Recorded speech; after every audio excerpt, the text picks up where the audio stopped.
With over 3.5 million cases of child abuse or neglect reported annually in the United States, and many more cases not reported, it is clear that pastoral counselors in all sectors of society are likely to encounter evidence of abuse or neglect at some point. Violence aimed at adult women and families is a significant societal problem. Violence against women is primarily intimate partner violence. 64% of the women who are raped, physically assaulted, and or stalked are victimized by a current or former husband, cohabitating partner, boyfriend, or someone they dated.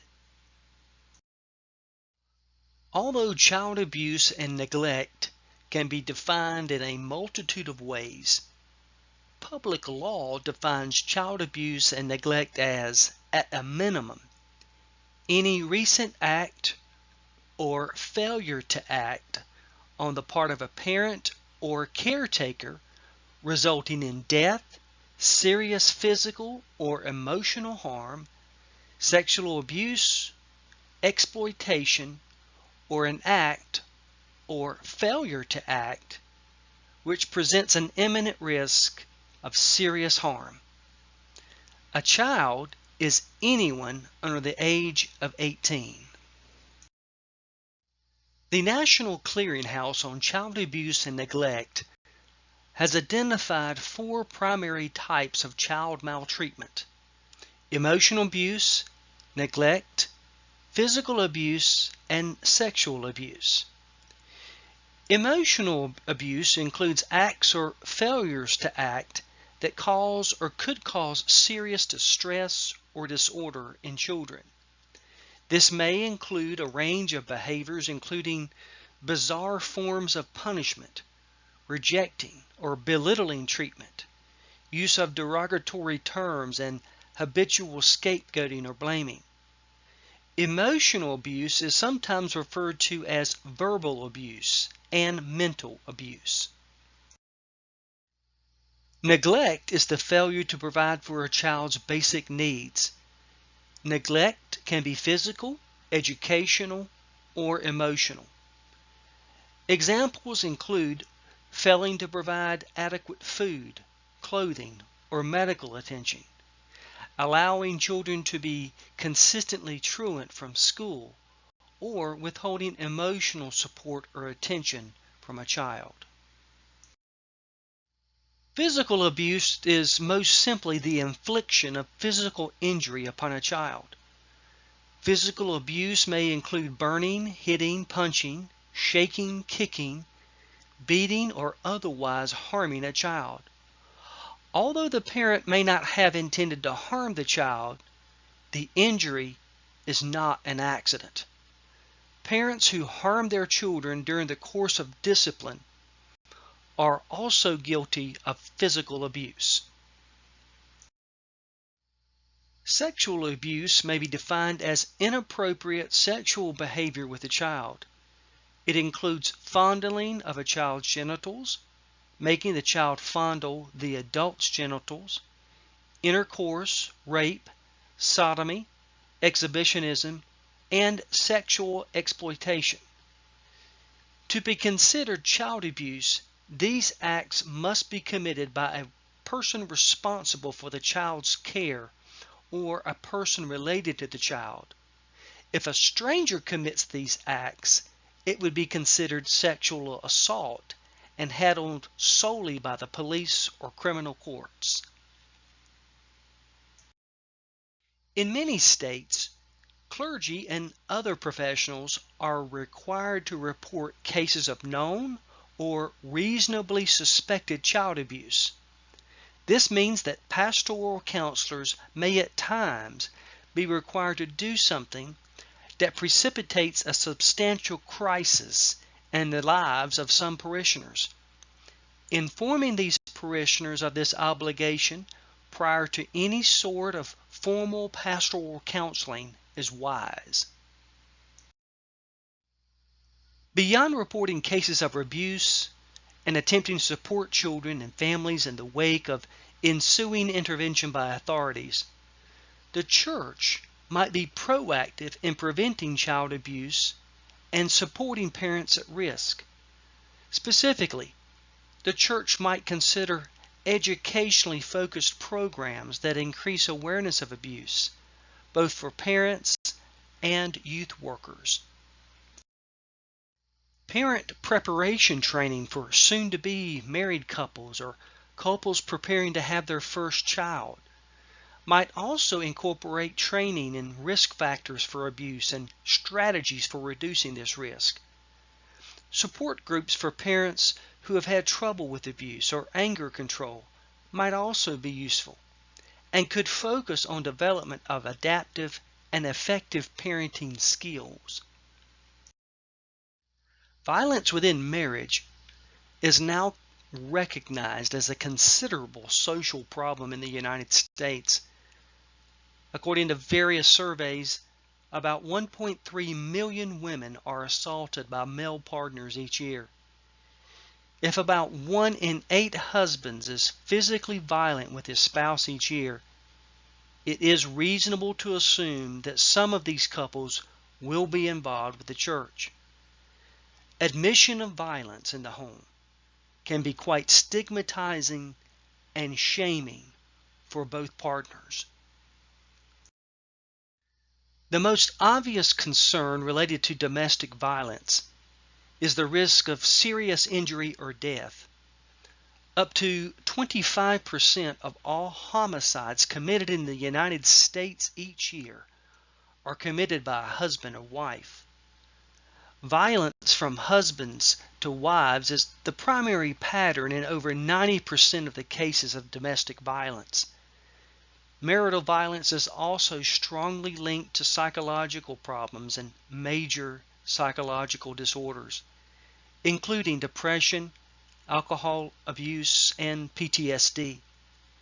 We know that violence between adult partners is linked to higher rates of child abuse as well. Even when children are not physically abused, they tend to be traumatized and disturbed by watching violence between parents. It is critically important that pastoral counselors be vigilant regarding the possibility of marital violence among parishioners, particularly those who seek counseling from the pastoral counselor. A church congregation that offers support to couples and individual victims of violence is likely to be most helpful. Beyond support groups, however, the pastoral counselor must be willing to intervene in cases where violence appears serious and likely to be repeated. Although states do not generally mandate reporting of partner abuse, victims of domestic violence are sometimes murdered or permanently injured by spouses when they attempt to leave an abusive marriage. Ministers and church bodies are encouraged to have a clear plan for responding to these cases. This may involve contact with the police, an immediate referral to a shelter for battered women in the community, or an equivalent service offered via the church. Howard Kleinbell reflected that whenever you look at a group of people, remember that many of them have heavy hearts and that they are walking through shadowed valleys. Such burdened people often trust the entire fabric of their lives to the caregiving skills of religious leaders. Ministers are frequently the first professionals that suffering parishioners will allow into their private lives. Wayne Oates once reflected on a key reason why so many pastors become burned out and why so many parishioners may not get the mental health care they require. One of the reasons that pastors do not have the time to do their pastoral ministry is they insist on doing it all themselves. they have failed to build a detailed knowledge of their community as to the agencies, professional and private practitioners who could help them in their task. Research shows that during the course of counseling, a client's personal values are likely to change in the direction of the counselors. This means that effective therapy often involves some adoption or acceptance of the counselor's values. During your interview with a prospective mental health professional, we highly recommend asking some very distinct, direct questions about the practitioner's own religious beliefs, the extent to which he or she feels comfortable working with religious clients, and the manner in which he or she might respond to a few common problems that may have clear connections to the client's beliefs. What should a pastoral or counselor expect from mental health professionals to whom they refer parishioners? Once a referral is made to a mental health professional, the minister can assume the practitioner will care for the parishioner competently and ethically. Most ethical codes have several fundamental moral principles. Ketchner identified 4 essential moral principles, which she believes provide the backdrop for nearly all ethical codes, and a reasonable starting place in making ethical and moral decisions about how to best care for clients. The essential moral principles are autonomy, the promotion of self-determination or the freedom of clients to choose their own direction, benefits, promoting the good of others, non-affiance, avoiding doing harm, including refraining from actions that include hurting clients, and justice, providing fair and equal treatment to all people. These attitudes are fundamental to the appropriate and sound ethical decisions in clinical practice. Competent mental health professionals need not have experienced everything their clients have experienced, or believe or value all that the client does. It is essential, however, that mental health professionals be cognizant of their own values, sensitive to the differences between themselves and their clients, and willing to refer clients to other mental health professionals with more congruent values when this is both feasible and likely to be helpful. Bill Blackburn offers general guidelines for pastoral counseling. First, maintain confidentiality.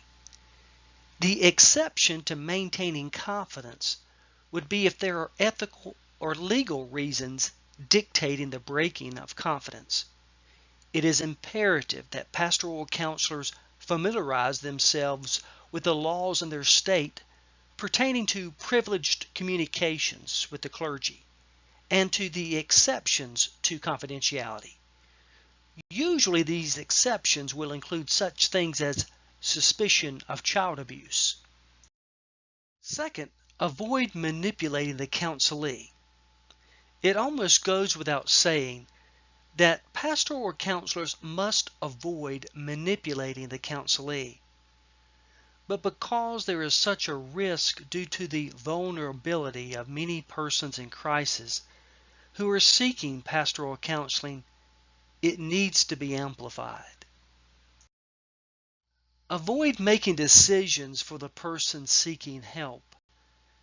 Because the pastoral counselor is an authority figure who is knowledgeable in the Bible and is assumed to have a strong prayer life, many persons come to him or her expecting a divinely revealed answer to the problem at hand. As indicated earlier, the pastoral counselor is often to be directive in his or her counseling, but a disservice can be done to the counselee by simply making the decision for the counselee. Next, do not inappropriately carry messages. There are times in the ministry of reconciliation when interpreting the behavior or words of one person to another can be appropriate and healing. However, because the pastoral counselor has contact with the entire family or group that the person may be in conflict with or alienated from, sometimes there is a desire or expectation that the pastoral counselor will be like a Western Union messenger boy. This is inappropriate. Don't be a voyeur. Particularly in the area of sexuality, the pastoral counselor must be careful not to seek directly or indirectly information that is not germane to the issue at hand. Seeking information for sexual titillation is inappropriate, unfair, and counterproductive. A pastoral counselor should never become romantically or sexually involved with the counselee. This needs to be stated because it is such an important and pervasive issue. Research by Chaves and Garland indicated that in a large survey, 2.2% of women who attended religious services at least monthly reported that they had been the object of a sexual advance by a married clergy person or religious leader in their own congregation since they had turned 18. When Chaves and Garland polled about advances by both married and unmarried clergy persons, the percentage increased to 3.1%. The women polled were from a wide variety of religious backgrounds. The researchers estimate that these percentages suggest that somewhere between 1 in 30 and 1 in 50 church-going women have been the object of sexual advances by a clergy person. A one-on-one counseling relationship with a person of the opposite sex can be powerfully seductive, and a pastoral counselor should never assume that he or she is immune from the kinds of sexual feelings that all humans experience. Ensuring appropriate accountability is crucial for the pastoral counselor to follow this guideline. The opportunity, responsibility, and calling to be a pastoral counselor is awesome and ought to be intimidating that we go to our knees before the Lord, knowing that we cannot do what needs to be done and be who we need to be without God's help. Only by prayer, wisdom, and much discipline will pastoral counselors be able to carry out their God-given assignment and maintain their spiritual, mental, physical, family, and social health.